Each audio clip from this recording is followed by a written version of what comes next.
Madeline Rivera joins us live from Washington, D.C. So, Maddie, what's this resistance look like this time around? Well, I think that's part of the problem that Democrats are experiencing right now. They have not been able to unite around one cohesive strategy. So since retaking office, President Trump has moved with lightning speed to reshape the federal government. And Democrats largely share one thing in common. They are angry. But again, they've been struggling with how to effectively push back against this administration. They're reportedly now weighing two approaches ahead of the president's joint address to Congress. Axios reports House Minority Leader Hakeem Jeffries and Senate Minority Leader Chuck Schumer do want members to attend with a +1. A congressional memo obtained by Axios asks House Democrats attending the joint address bring a guest who has been harmed by the Trump administration's early actions. Party leaders are encouraging members to stay disciplined and focus on kitchen table issues and protecting programs like Medicaid.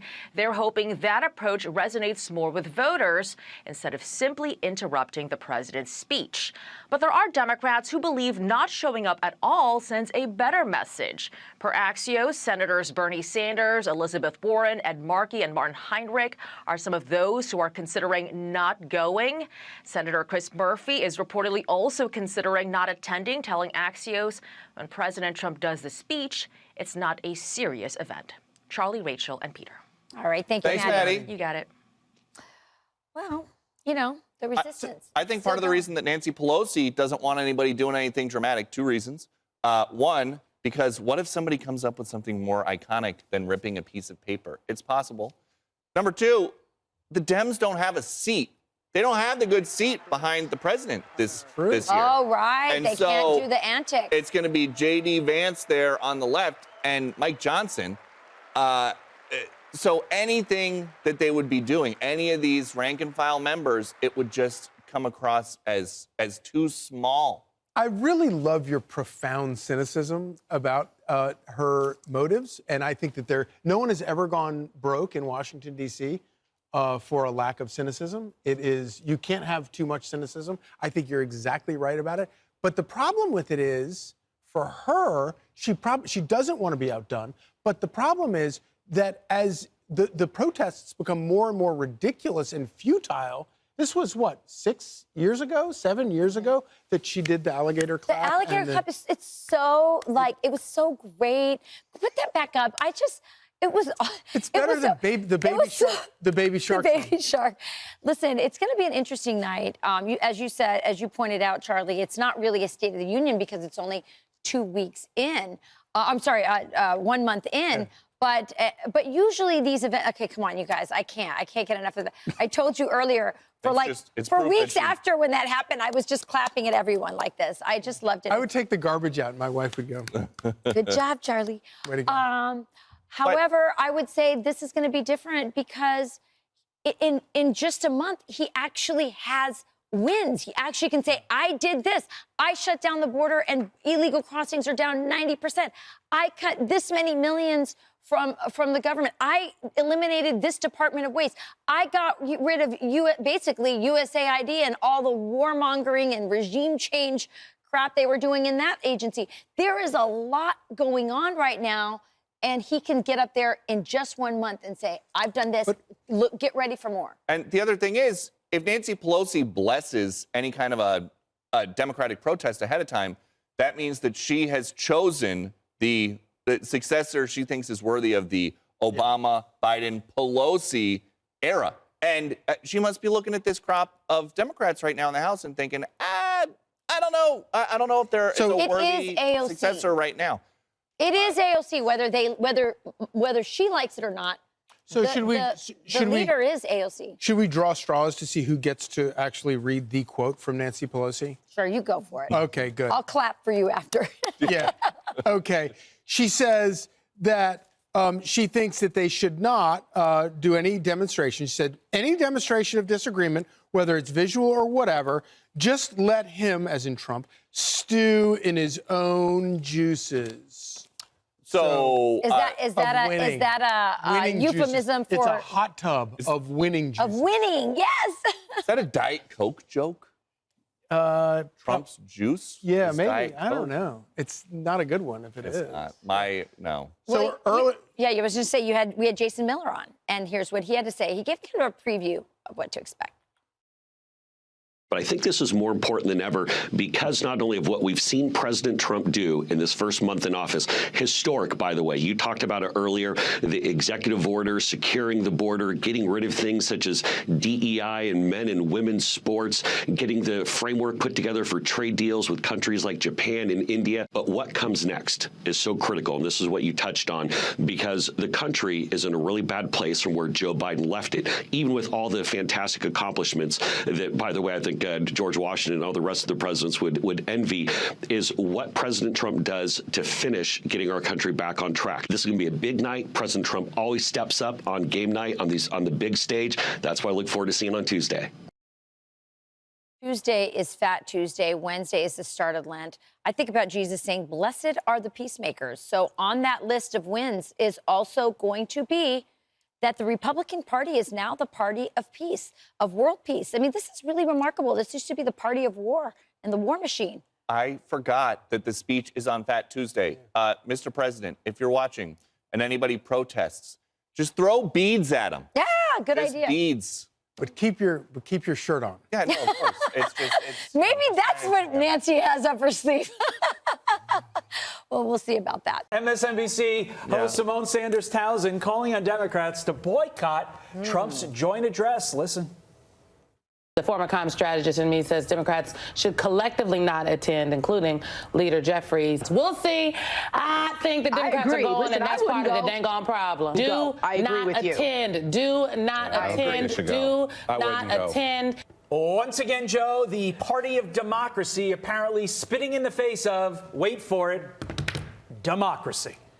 Democracy, yes. The Democrats should absolutely do this. Take cues from MSNBC, where they have more employees than actual viewers at this point. And this is apparently the new MSNBC that fired Joy Reid and basically has Joy Reid 2.0 advising Democrats not to attend the State of the Union, as many will not. Look, the Democratic Party right now, guys, is polling lower than at any time in its history. Just 21%. That's a Quinnipiac poll that came out last week. 21% of Americans approve of the Democratic Party right now. So if you want to play les résistants without actually offering any, solutions, but just loudly complaining, and you're campaigning against, by the way, fraud, waste, and corruption, as Doge is uncovering, good luck, because that's not the way you want to go at this point. Okay, so, Joe, there's also this. Speaking of Democrats, former Chicago Mayor Rahm Emanuel was on with Bill Maher and had this to say about the state of the city that he once led. Watch. Safe streets, strong schools, stable finances. Focus on those three things and your city's going to be fine. We've gone through 5 years where people became way too permissive of a culture. They were all, which is why everything's locked up at Walgreens and CVS, and that is a disaster. Yeah. And our school, and I'll say this about our schools.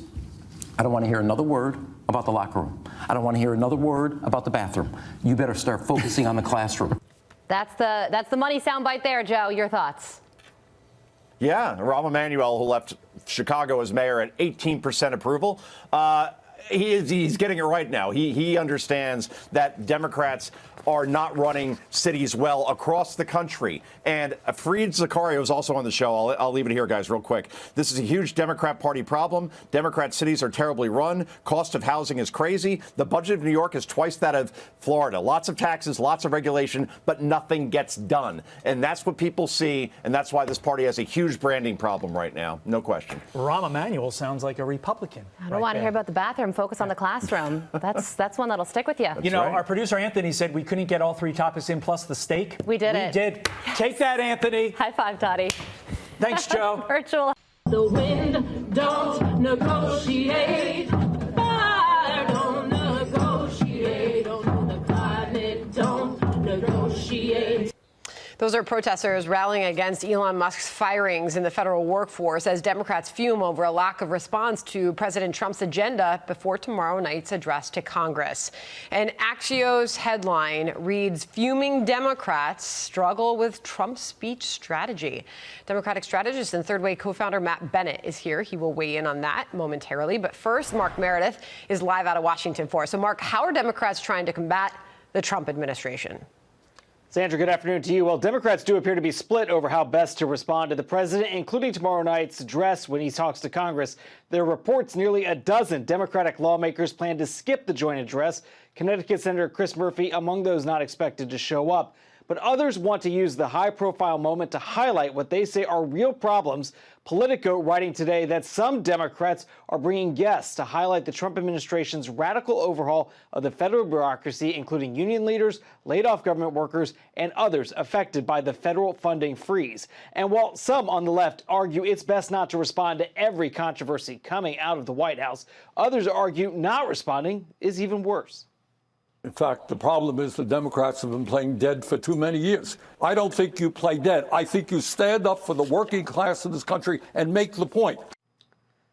Tomorrow night, Michigan's newest senator, Democrat Alyssa Slotkin, will deliver the Democratic rebuttal. Democratic leaders calling her a rising star after she won her seat in a state that the president carried last November. And one Democrat already generating buzz for 2028 is former vice presidential nominee Tim Walz. He says he's open to potentially running for the White House again, but this time at the top of the ticket. No final decisions yet, but he's kind of floating it out there. We don't know whether or not Kamala Harris, whether or not she would choose to run again. She did not show up for last night's Academy Awards. There were rumblings she may have shown up there. Instead, her husband posted a photo of her enjoying some Doritos instead.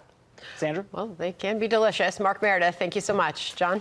All right, Sandra, for more on this, let's bring in Matt Bennett, former Clinton White House Deputy Special Assistant and the co-founder of Third Way. So the Democrats are trying to figure a way to respond to the president's address to a joint meeting of Congress. They might be well served to consider the results of a new Harvard-Harris poll conducted by Democratic pollster Mark Penn, which found 52% of people approve of Donald Trump, 58% think he's doing a better job than Biden, 81% approve of his deportation of illegal immigrants who've committed crimes, 76% approve of DOJ eliminating waste, fraud, and abuse, and 68% approve of his declaring there are only to be two genders, male and female.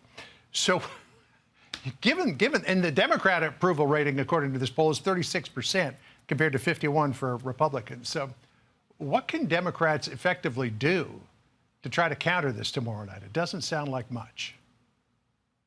Right. I think tomorrow night their tools are very limited, and I think that's going to be true for the next 2 years.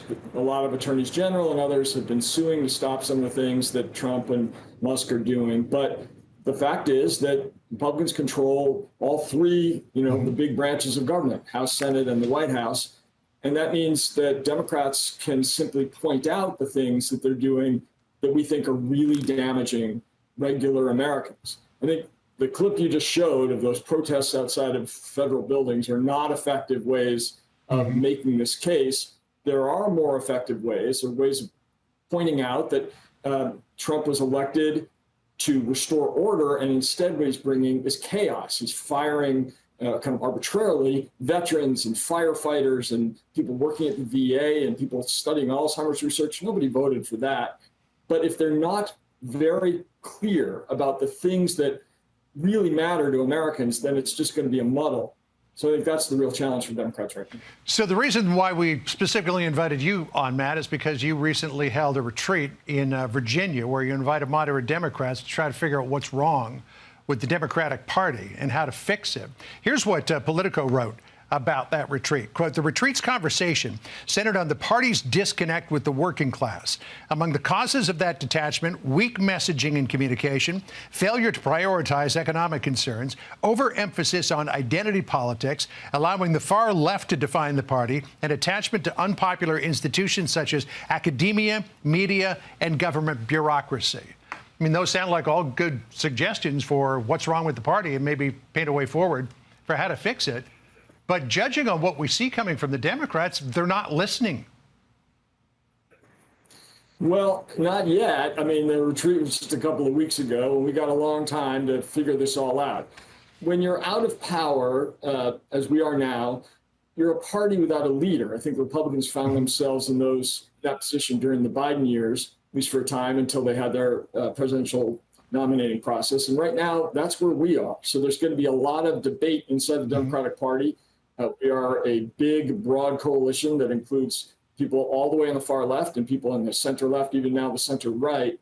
So there is a lot of debate about this. But our view as moderates is that we are being defined by some of the radical voices in our party in ways that are incredibly unhelpful and don't point a path towards victory. So we've got to turn that around before 2026 if we're going to get back any power and the ability to stop some of the most damaging things that Trump and Musk are doing.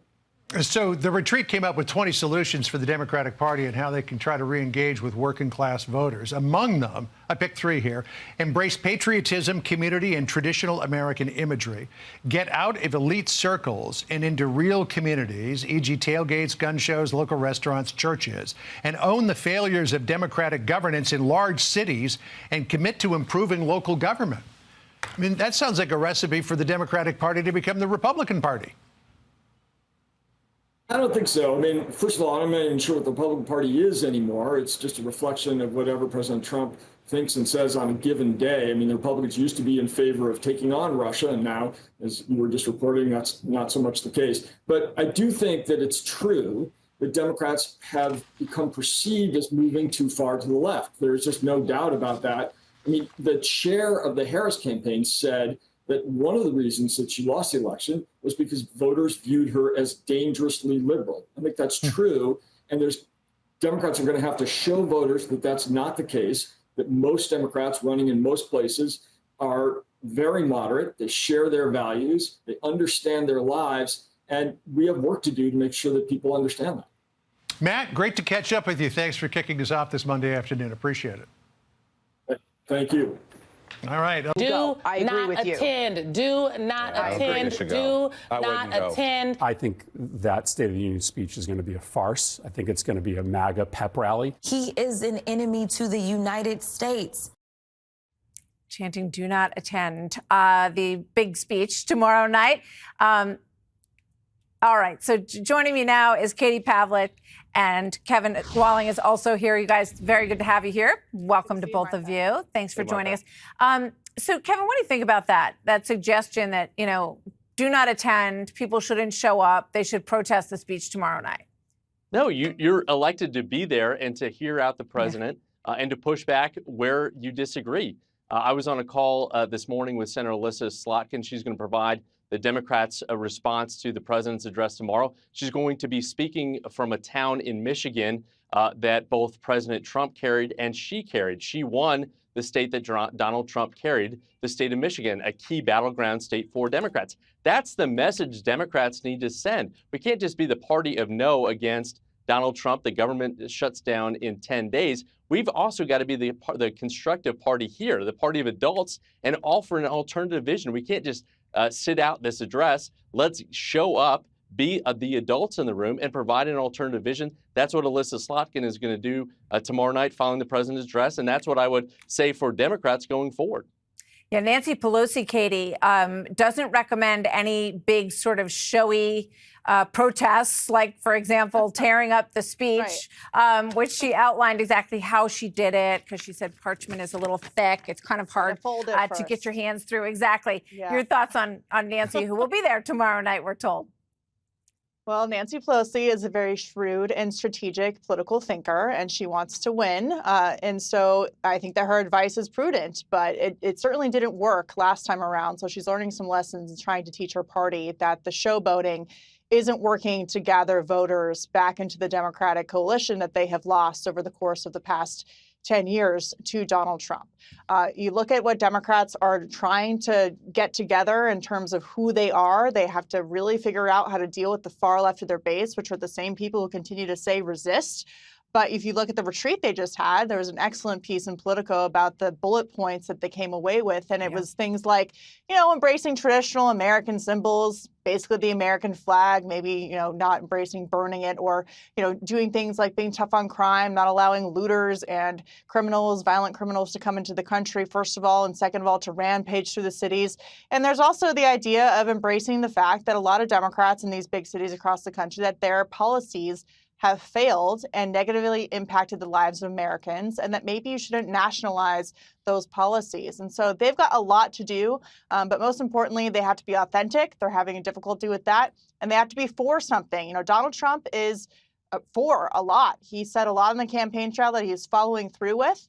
They can list a number of items that they are for the American people and accomplishments. And so far, Democrats just seem to be saying we're against all these things without having a coalition around what they're actually for. The paper that Katie referred to is called Solutions for How Democrats Can Regain the Working Class Trust and Reconnect with Them Culturally. Those people out there. Good idea to connect with them culturally.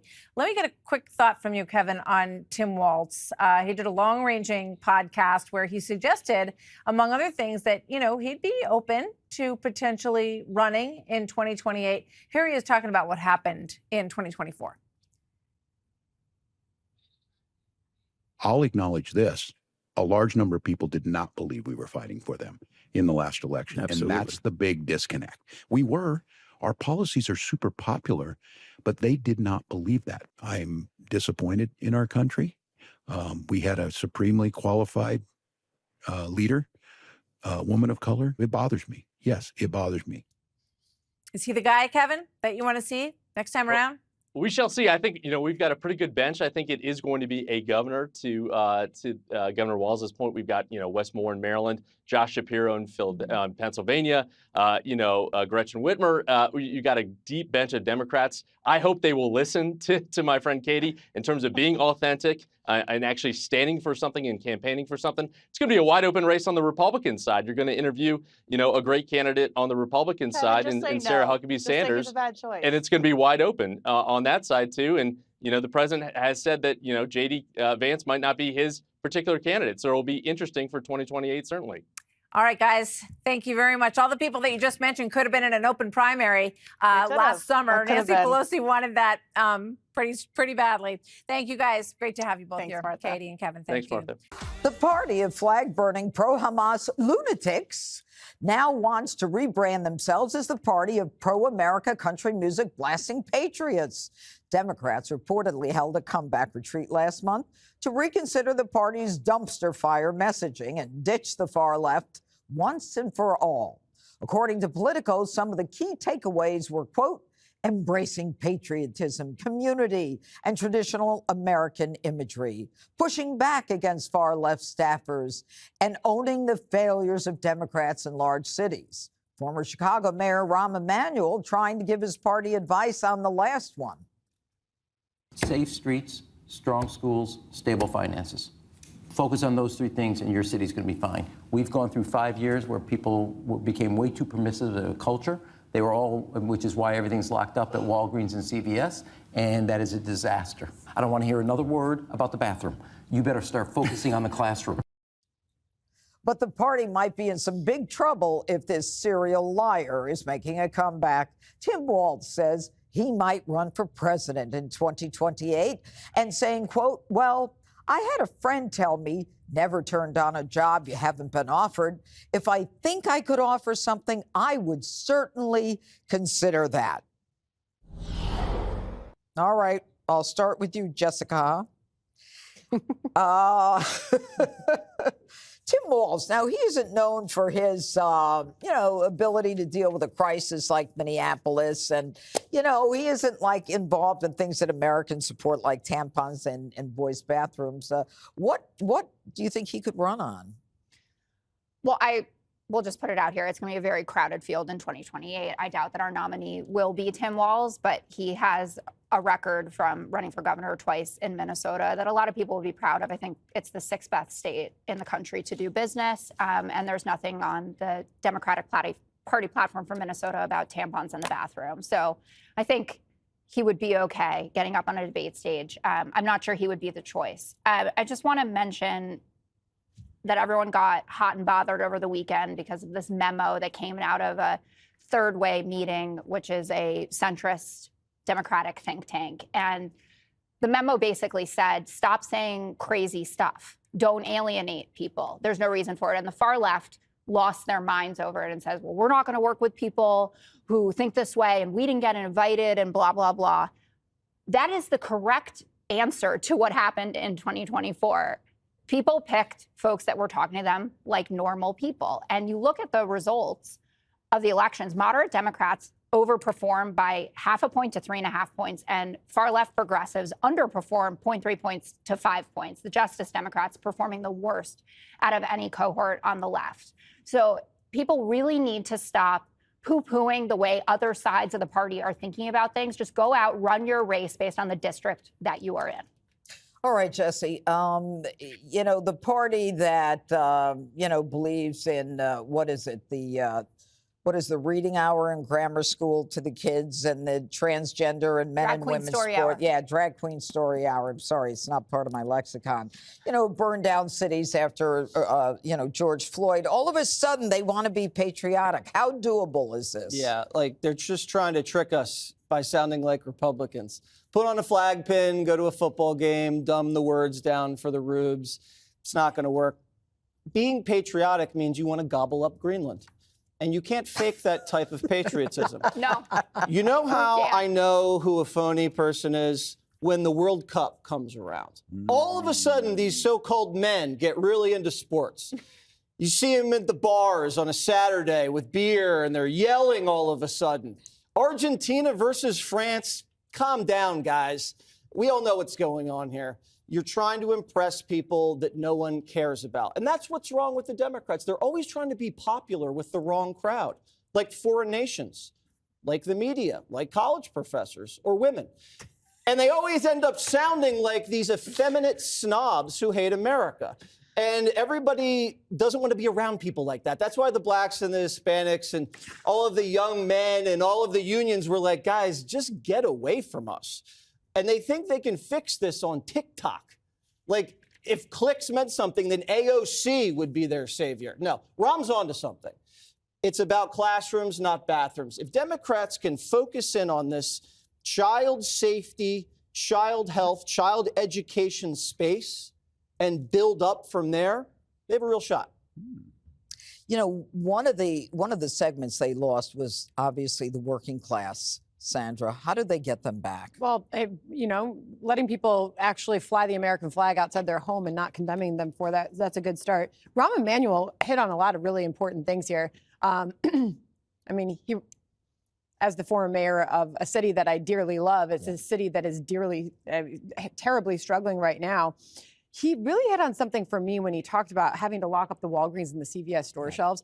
Everyone in this country has one of these stores near them, and they've been living through this, and they're saying like what have we come to, right? And you have to think about what party people associate that happening. That's letting things happen. That's not holding people accountable. That's lacking law and order. And that's what we saw get a whole lot worse over the past 4+ years. So I think he's onto something. I think if you're going to tell people, though, in these big cities that are struggling the most to embrace safe streets, strong schools, stable finances, you're going to have to shake up leadership and change things a whole lot before you can start to embrace those things and tout them as a party, because things are still a mess out there. So I think this is all going to take time, but perhaps this is the messaging that Democrats need right now. And, you know, Greg, they want to copy Joe Rogan and they want to copy Donald Trump and now they want to copy patriotism.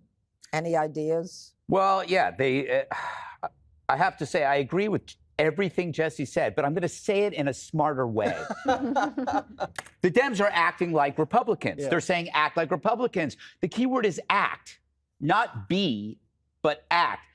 To your, I hate to say to your point, we need to stop that. It's hard. We know Trump is real. Everything is in the moment. It's spontaneous. There is no act. He's not acting. So this is a group telling the rest of the group to pretend to be something else, which means then disowning everything that you were before. Rahm Emanuel is onto something 3-4 years too late. We were talking about the locking up of the it's like, wow, is this supposed to blow our minds? Did you notice in Walgreens the toothpaste is locked up? Yeah, buddy, we've been talking about it on the 5 for 3 years. Where you been, you ballet dancer? Anyway. We know that 2024 was a blowout. We didn't know how much because we forgot to factor in the natural attrition of the Trump voter in the last 8 years. Some of them died. Some of them were too ill to vote. Trump still crushed it. So that means the contributions by the other identity groups were much larger than people give credit for. A huge, huge defeat for identity politics. So the whole strategy of the Democrats, these demographic boxes, has been crushed. They can't do it anymore. There's no way out because Trump did it. I mean, he's like, who got him in? It wasn't old white guys. You know, the boxes, race, gender, sexual orientation were crushed by one thing: individualism.